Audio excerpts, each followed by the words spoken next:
Ngayon po ay ang pangatlong araw ng pagtatrabaho po dito sa likod. So as usual, kasama natin si Kuya Imbo, si Renren. Dito naman po sa bubong mga kababayan, tatanggalin yung isa para po makasimula sila dito, makalagay ng tubular. Kasi doon po sa ilalim, hindi po sila makakagay, hindi mapapasok yung isang tubular. Ang ating technician tsaka si Justin, nag-assemble po sila ng solar generator para po magagamit namin dito sa shop. So, testing po tayo sa solar generator mga kababayan na sinet up namin dito. Try. Yan. Yun. Goods. May magagamit na po kami dito sa kapag run out. Pero bakit padilim pa rin? Hala! Dilim pa rin ah. Ay, gitira. Nangyari, bakit? Madilim pa rin ah.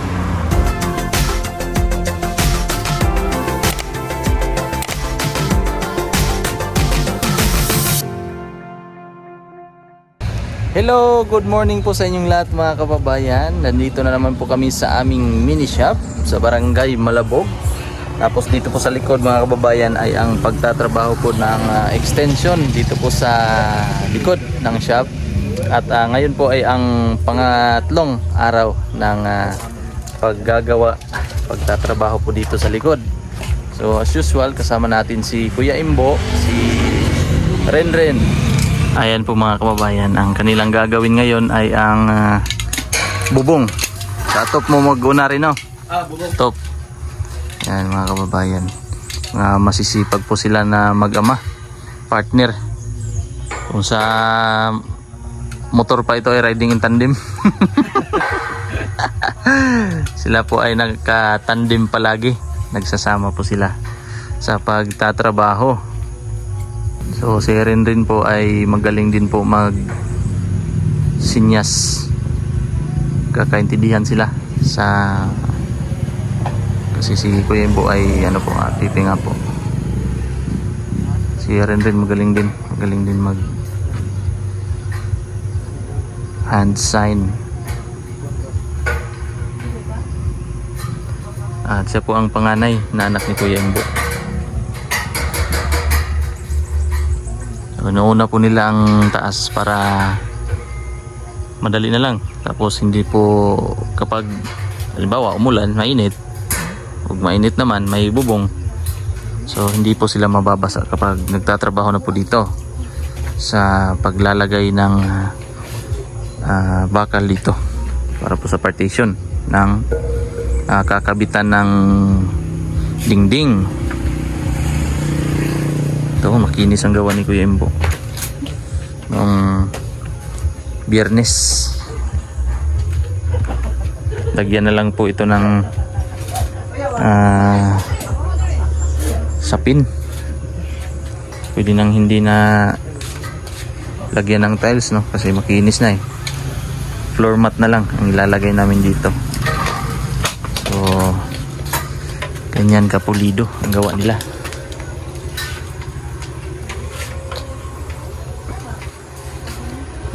Ang Mas Rider.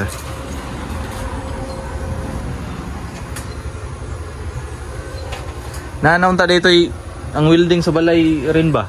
Ha? Nanaunta dito ang welding. Kuan to? Dili na ka magdala-dala na kay taas to wire. Gapo to. Dito to taas. Oh, wire na lang to with biton. Oh. Dalo na ko tugma. Pwede.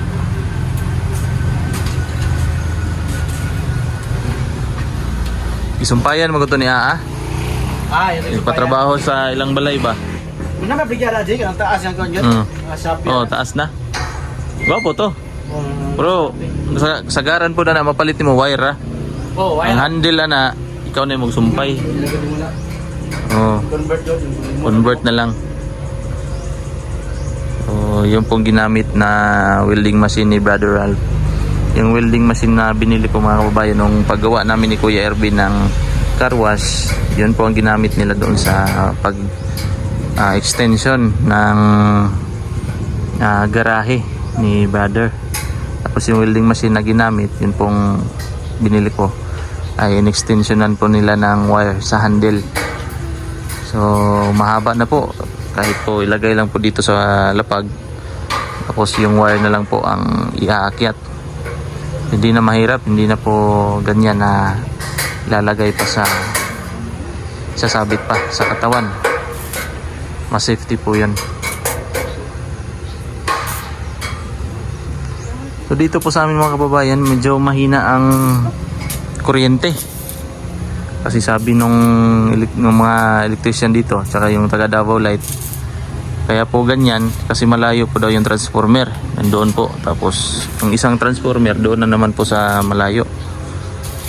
Kaya medyo, lalo na po paghapon, medyo mahina talaga ang kuryente. So ipapakuha ko po kay Justin tsaka kay Junjun yung welding machine mga kababayan para po babaw sa piano. Last kwarto ba? Ano? Sa ilalim ng kama. Sabi mo kasi kanina na back to you ka, na back to you. Sa ilalim ng kama. Yan, para po safety yung nagwe-welding sila Kuya Imbo. Kasi delikado po yung nakalagay dito sa katawan. Kuryente kasi yan eh.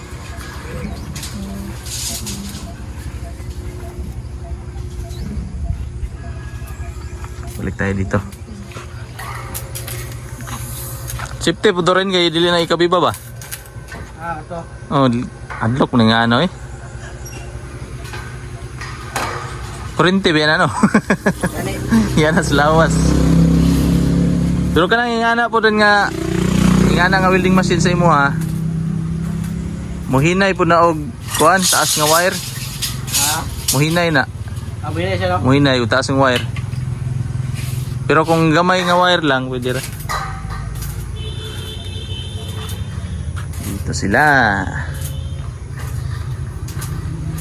Bahay dito sa Palawan ni kuya lagi je. Ingana kabi ba? Naway niya sa Palawan. Ah. Tapos putog wire mga 5 meter. Oh.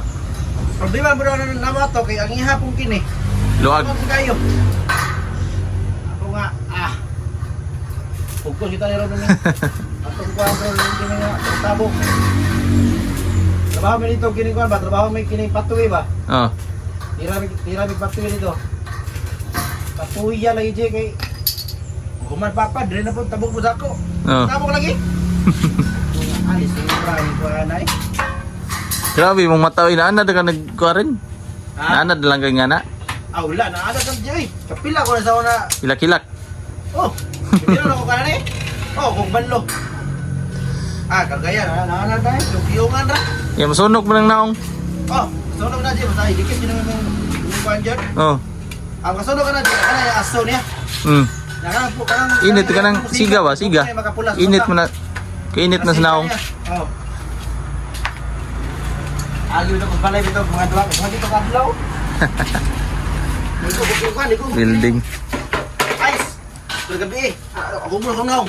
Na may kuha na drop. Ay po do. Ay drop. Katong pangkuhan yun. Kaya dito sa barko na may ngana yun. Ngana raw. Oh. Pag mag-building. Tuluan dyan. Oh, tulo. Pero ba na? Kada pag kumang hindi ka hapon. Inom na lang kiniguan. Tanduay.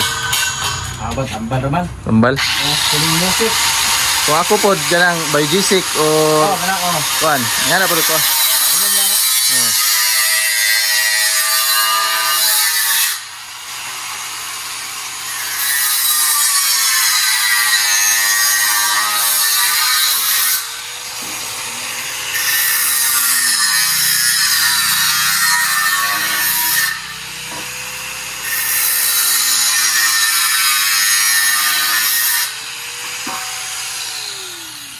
Ya, kauban ako na rin ang inom mo nila dili tambal, tanduay. Pero shot lang, shot lang. Isa lang ka. Kay ang inom ni mog tanduay mo ana man na rin sa mata. Mong bugnaw ba, bugnaw.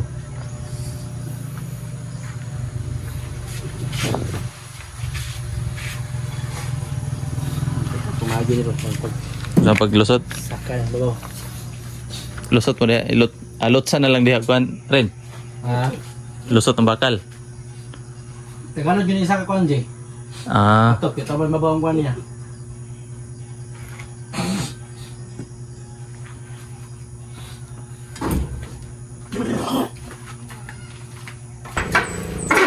Dito naman po sa bubong mga kababayan, tatanggalin yung isa para po makasimula sila dito, makalagay ng tubular. Kasi doon po sa ilalim, hindi po sila makakalagay, hindi mapapasok yung isang tubular kapag hindi tatanggalin yung bubong. Siguro dalawang bubong yan tatanggalin para makapasok yung bakal. Si Kuya sa taas.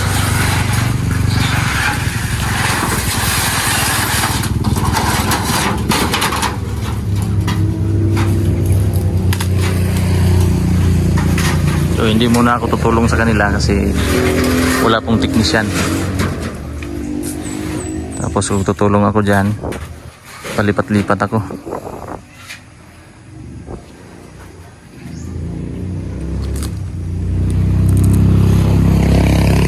Malaki na po siya tignan kapag nalagyan na ng bakal. Ang sukat ay 10 by 12. Pag ganun, 12 tapos 10. Tapos pag may extension na dito, may malagyan na ng bubong, so hahaba na po siya. Bali 10 plus siguro 14, 11, 12. 10, bali 12. Bali mangyayari nito 12 by 12 na kung magdudugtong dito. So sakto lang, parehas na siya. Yan tayo.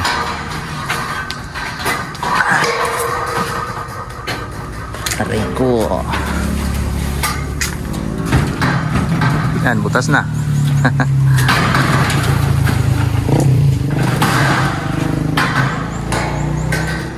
Diyan pala ang unahin para makapatong lang ganyan siya. Madali lang. Sabi naman ni Mrs. huwag na lang daw tanggalin yan. So pangit naman po kung bago dito tapos ang mangyayari ganyan pa rin, no? Hindi siya maganda tignan. So kung magpapalit man lang dito, maglalagay man lang ng mga bago, isahin na lang ang gastos para maganda din tignan, komportable.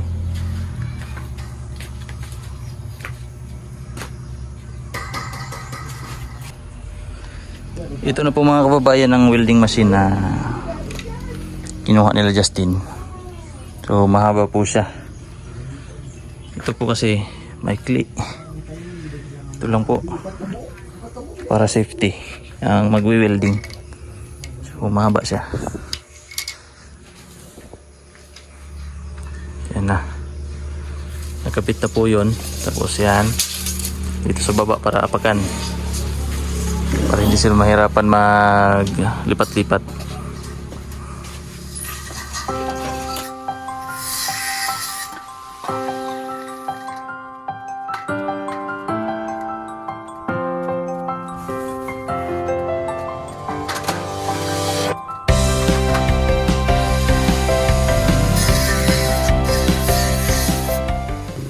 Ito naman po ang kagandahan sa tubular mga kababayan, no? Kapag bakal lang gagamitin natin, kasi pag may mga putol-putol, halimbawa sobra na ito doon sa mga pinagputulan, pwede nating idugtong, no? Kapag po kahoy, pwede namang idugtong pero kulang sa tibay, hindi po tulad ng bakal, matibay pa rin po. Kasi ganyan, welding lang uli, dudugtong, tapos wala na, hindi mo na mahalata kasi yung kahoy kailangan mo pang lagyan ng sapa, yung parang brace nya.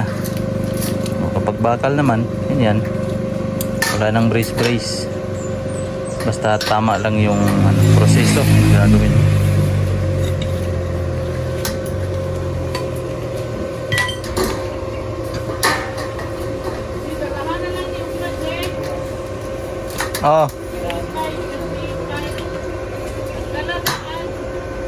Ayan po mga kababayan ang ating update ngayong araw. Ang nakabit po ngayon, yan dito, tapos yan nabaklas na po ang dyan na parte ng bubong. Tapos snacks muna para may lakas sa pag-welding tsaka pag akyat-akyat. Yan, para may laman ng tiyan. At hindi magutom ang ating mga banggiitan. Ating mga panday. Panday ba gyapon ang tawag ani rin? Dili naman dukdukon. Ano yan po? Panday gyapon. Mga wilder. Wilder. Wilder.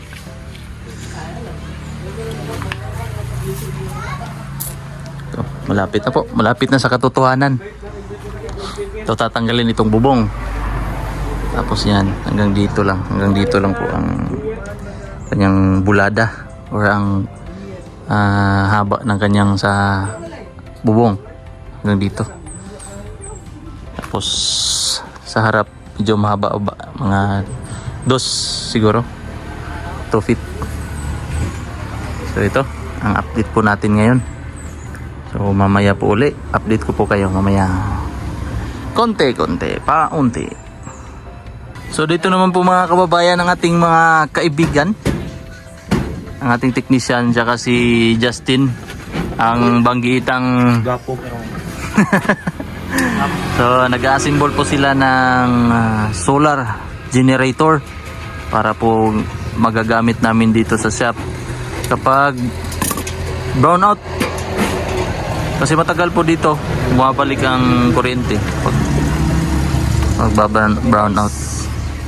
Yan po ang gamit namin, yung PPT in order po namin sa Shopee, breaker, tapos yung inverter na 3,000 watts. At tapos yung battery doon sa loob, battery na 52 AH dito sa loob. Yan po ang battery, karton. Yan ang aming solar panel na nakakabit na po sa taas. Ay, dito na po mga kababayan sa taas. Di makita. Basta yan po ang wire na yan po, ay ang solar panel. Maliit lang po ito. Tingnan natin.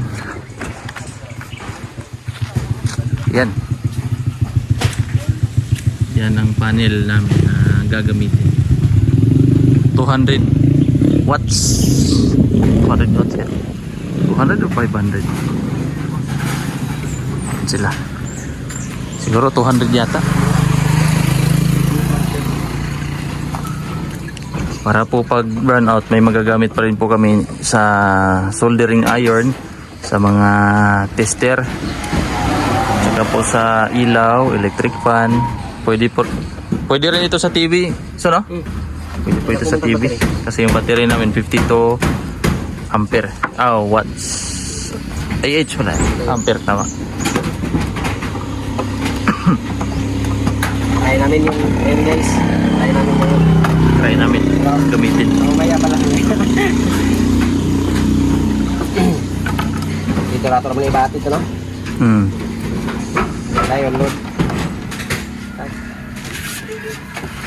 Pabaklasin na po nila yung bubong ng babayan para makapagkabit na po sila ng kakabitan ng bubong. Tubular po na 2x2.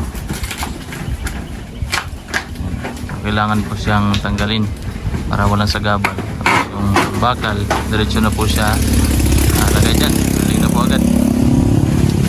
Bulok na po yung mga kahoy na yun. So yung iba dyan na magagamit pa ay gagamitin ko po doon sa aking tree house na half tree, half lupa.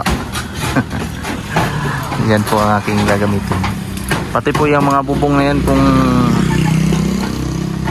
siguro gagawin ko yung dingding doon para hindi medyo mahangin po kasi doon sa baba na part.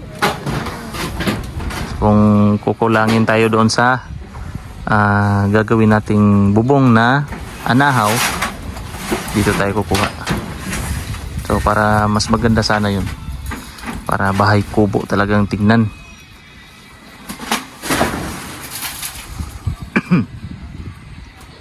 Malinis na.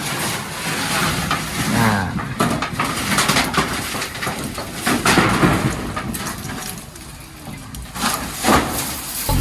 Ayan po mga kababayan ang aming setup.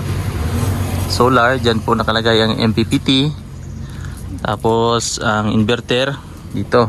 Mamaya pa isi-set up. So, yes, ito po ay galing sa papuntang battery. Ang battery naman po ay nilagay namin dito. Libat pa yung ligat. Yan. Tapos temporary lang naman po ito. Pagkatapos ng doon sa likod ay hanapan po namin ito ng paraan kung saan namin siya pwedeng ilagay. Kasi ang bubong po doon sa kabila ay mahaba. Medyo mataas. Dito mababa. So, ayan. Tingnan natin. Mga natin mamaya magagamit. 50 Ah ang battery. 3,000 watts na inverter. Tapos MPPT na 60 ampere. 12 volts to 48 volts. Automatic pwede kang mag-upgrade sa 48 from 12 to 48. So, testing po tayo sa solar generator mga kababayan na sinet up namin dito. Try. Yan. Kayang-kaya po niya ng limang ano tawag dyan? Ball fan? The clip fan. Kaya po niya ng 5 clip fan. So tingnan natin dito para hindi para baka sabihin po ninyo na galing po yan sa kuryente ng Davao Light. So ayan. Galing po siya sa panel, yung pula na yan, red and black. Yan mga kababayan yan, red and black. Papunta dyan sa MPPT. Tapos baba dito. Baba siya dito. Papunta sa battery. Battery to inverter. Power inverter na 3,000 watts. So testing. Oh, yan po. Yan, may ilaw na siya. Tapos, yan. Supply. Lights. Ilaw. Try natin sa ilaw. Ato pa Ito. dito kan. Kaso wala pa nung ano no. Yan, ilaw. Ay, sorry. Yan, try natin sa ilaw.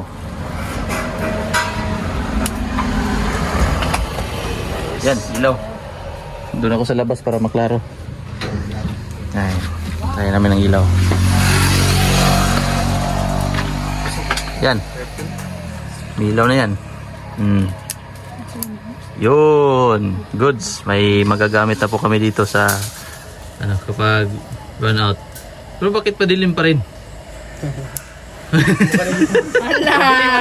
Dilim pa rin ah. Ay, gitira. Nangyari, bakit? Ano dilim pa rin ah? Bulihin na yan. Iya pala. Plug. Balik ka, Jas? Ay, Palit na ding. gitira. Jaman, tsukulan na yun. Itong kuan, milk plug. Oh. So ito po ang aming kanila pala. So ito po ang nagawa nila mga kababayan ngayong araw. Yan, lagay na. Para po sa bubong. Tapos nag-order na po ako ng cladding. Doon po sa hardware. Tapos kakatapos lang po namin kumain. Yan. Si Junjun doon naghugas ng plato. So ito na po ang update ngayon mga kababayan. Mag-alas 3 ng hapon. Punta tayo dito para mas makakita talaga dito. So kulang na lang po ng bubong. Kulang na lang ng color roof yung maganda dito. Yan. Tapos ang cladding na manipis. Okay na po ako dyan. Tapos sa color roof, pwede na po sa kahit manipis. Ang importante po ay hindi mababasa, no? So, ayan. Kaunti na lang po ang kulang. At magpapasalamat po ako sa inyong lahat mga kababayan, sa inyong palaging pagsuporta sa aking daily vlog. Unang-una po kay Lord at kay Sir Paul, kay Tita Redemption sa kanyang napaka napaka-supportive. Napaka-supportive po ni Tita Redemption. At sa lahat po ng PB team, ng aking mga sister, si Brother Ralph, si Kuya Eli, si Mang Eli, sa lahat po ng sumusuporta at hindi po nag-skip ng aking ads, na sumusubaybay po sa aking mga video. Thank you so much po ulit sa inyong lahat mga kababayan. At puputulin ko po muna ang ating vlog ngayong araw. Hanggang sa muli, bukas po. At ingat po kayong lahat palagi. God bless po sa inyong lahat mga kababayan.